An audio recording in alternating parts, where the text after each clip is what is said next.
começam as guerras? E aqui está falando de várias guerras, vários tipos de guerras, né? Aqui dá um exemplo da Primeira Guerra Mundial, por exemplo. Olá, meu amigo, tudo bem? Minha amiga, como você está? Tudo tranquilo? É muito prazer voltar aqui no meu canal. Eu quero levar uma reflexão até você de coisas relevantes e que tem a ver sim com o seu dia a dia. Eu tenho absoluta certeza disso, tá bom? Então, antes de mais nada, quero pedir que você deixe o seu like, deixe o seu comentário. Se você gosta dos vídeos, compartilhe esses vídeos com as pessoas que você ama, tá? Eu tenho certeza que você vai aprender alguma coisa aqui comigo no vídeo de hoje, tá certo? Hoje eu quero compartilhar com você um tema que parece distante de você, parece distante de mim, mas que é um tema relevante que está presente no nosso dia a dia e você vai entender por quê. Quero falar da Primeira Guerra Mundial. Antônio, o que eu tenho a ver com a Primeira Guerra Mundial? Já faz mais de 100 anos que a Primeira Guerra Mundial acabou. E o que eu tenho a ver com ela hoje? Por que você está falando que tem a ver com o meu dia a dia? Você vai entender já já. Quando a gente fala em Primeira Guerra Mundial, parece que ela ficou assim num passado tão distante que ela não ocupa nenhuma importância mais para nós, assim como história e as lições que ela pode nos trazer. Até porque a Segunda Grande Guerra ofuscou a Primeira Grande Guerra. Mas veja que a Segunda Grande Guerra aconteceu já como resultado de algo que tinha acontecido na Primeira Grande Guerra, tá? A Primeira Grande Guerra, chamada de Primeira Guerra Mundial, ela foi o resultado de disputas econômicas, disputas territoriais, disputas que tinham a ver com o colonialismo, né? Os países da Europa disputando o direito de colonizar terras na Ásia, na África e em outros lugares. E aí o mundo vivia esse clima de tensão constante. Na verdade, gente, o mundo, me parece, né, dessa forma, o mundo sempre foi um barril de pólvora, né, prestes a explodir. Às vezes, mesmo quando a gente pensa que a paz está reinando, qualquer coisinha já explode, já é motivo para guerra. Haja vista agora a guerra da Rússia contra a Ucrânia e a guerra de Israel contra o Hamas, ou do Hamas contra Israel, né? São duas coisas bem diferentes, apesar de ser duas guerras muito violentas, mas no caso da Ucrânia, o país está se defendendo de uma invasão russa, sem nenhum motivo, sem nenhuma razão. No caso de Israel, Israel foi atacado pelo Hamas e está revidando, né, numa proporção 1000-1, né, o ataque do Hamas. Mas não quero entrar nesse mérito aqui, falando sobre isso, né, o porquê, quem está certo, quem está errado, não vem ao caso. Mas eu quero dizer para você que o mundo vive num barril de pólvora. O mundo está aí, muitas vezes a gente pensa assim, não, agora está tudo bem, vamos atravessar uns 2 séculos aí de paz. E não, de repente alguém, por um motivo qualquer, deflagra ou comete algo sem pensar e aí deflagra uma guerra regional e até muitas vezes uma guerra de maiores proporções, tá? Então eu estava estudando aqui um pouquinho a respeito de por que começou a Segunda Guerra.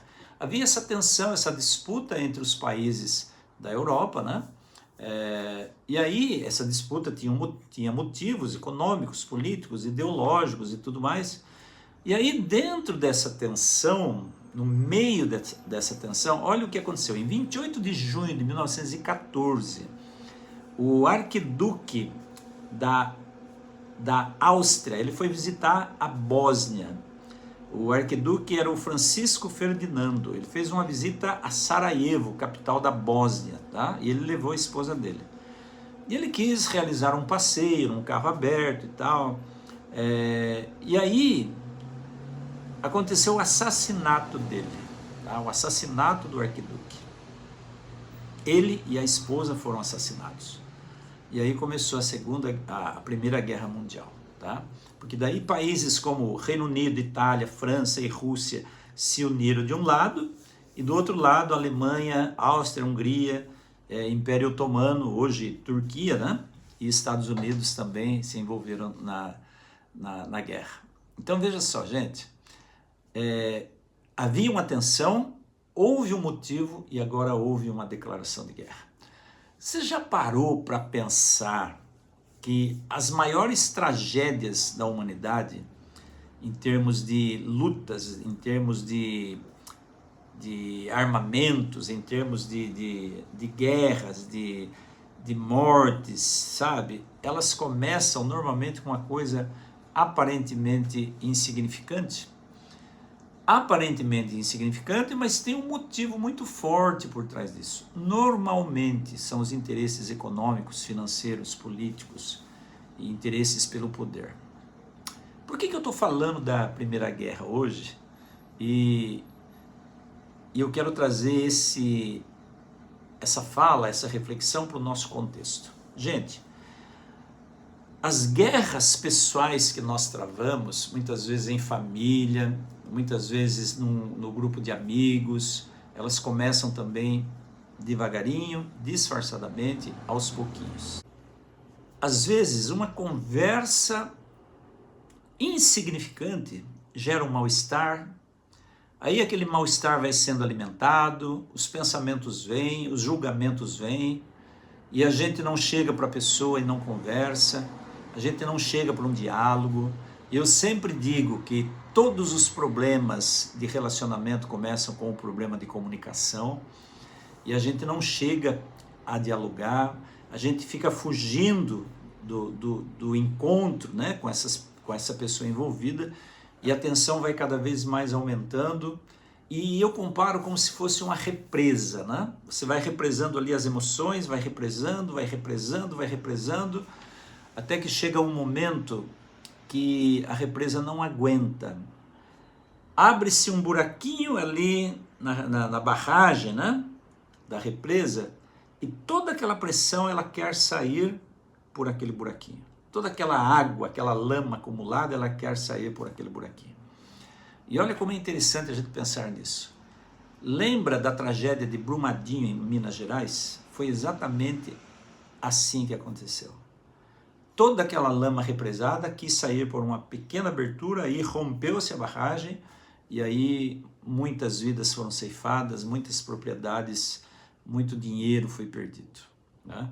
Nos relacionamentos pessoais não acontece diferente. A gente vai represando as emoções, vai segurando, vontade de falar, vontade de chorar, mas como é que o outro vai ver isso?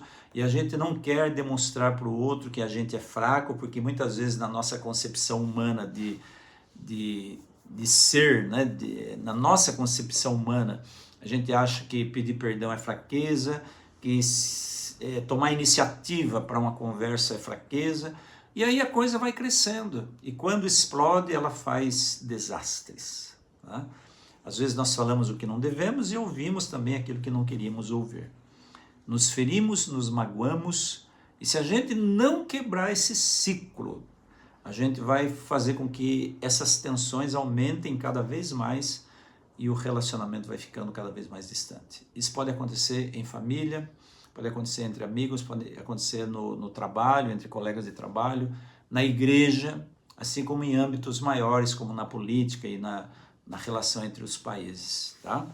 Veja só, queridos e queridas, quando eu disse que houve uma consequência da Primeira Guerra que foi levada para a Segunda Guerra, que foi a causa da deflagração da Segunda Guerra, eu estou me referindo a um soldado raso que lutou na Primeira Guerra, que durou entre 1914 e 1918, o senhor Adolf Hitler, e que foi o deflagrador da Segunda Guerra Mundial. Porque entre a Primeira Guerra e a Segunda Guerra, criou-se o Partido Nazista na Alemanha, do qual ele era um dos principais, se tornou um dos principais líderes, e como ele era muito carismático, apesar daquele bigodinho horrível que ele tinha, né? Ele era muito carismático, conquistava o coração das pessoas, dos jovens principalmente, e aí ele fez a cabeça de milhões de pessoas que o seguiram cegamente e deu no que deu, né? Muitas vidas foram ceifadas, não só na luta armada mesmo, nos confrontos armados, mas também pela covardia do Holocausto, que você e eu sabemos pela história o que aconteceu, né? muitas vidas, especialmente judeus, foram ceifadas, tá? E toda ação tem uma reação. E eu quero deixar aqui o meu apelo e o meu convite para você, né? Não deixe os seus sentimentos, as suas emoções represadas. Não deixe a coisa crescer para você conversar com aquela pessoa com a qual você tem uma determinada tensão relacional. Sabe, você tem o dever sagrado de dialogar. Você tem o dever sagrado, eu digo sagrado porque Deus te deu inteligência, deu sabedoria e deu a fala. São dons de Deus, são presentes de Deus para nós. Então, se nós temos inteligência e sabedoria e podemos falar e ouvir, nós temos que usar esses dons para promover a paz entre nós, incluindo eu, e entre os outros que me cercam. Nós somos chamados por Jesus de pacificadores. Bem-aventurados os pacificadores, porque eles serão chamados filhos de Deus. Então nós não temos só o dever de ter paz no coração, de promover a paz entre nós e outras pessoas. Nós temos o dever também de pacificar aqueles que vivem em tensão, desde que essas pessoas aceitem a nossa mediação, né? Porque a pior coisa é essa tensão emocional que existe entre as pessoas. Então não deixe a represa acontecer aí, a represa das emoções acontecer no seu coração. Surgiu um pontinho de dúvida, de desconforto, vai lá, conversa, fala assim, olha, eu estou aqui para a gente conversar, sabe, aquele dia você falou isso, eu não me senti muito bem, eu queria entender melhor o que você quis dizer. Isso é uma porta aberta para o diálogo, tá? E é assim que a gente resolve os problemas, é com conversa, é com diálogo, tá certo, meu querido? Então era esse o recado que eu tinha para você hoje, né? E eu espero que você tenha aí captado, tá bom? Que Deus abençoe a sua vida e vamos em frente. Até o próximo vídeo. Tchau, tchau.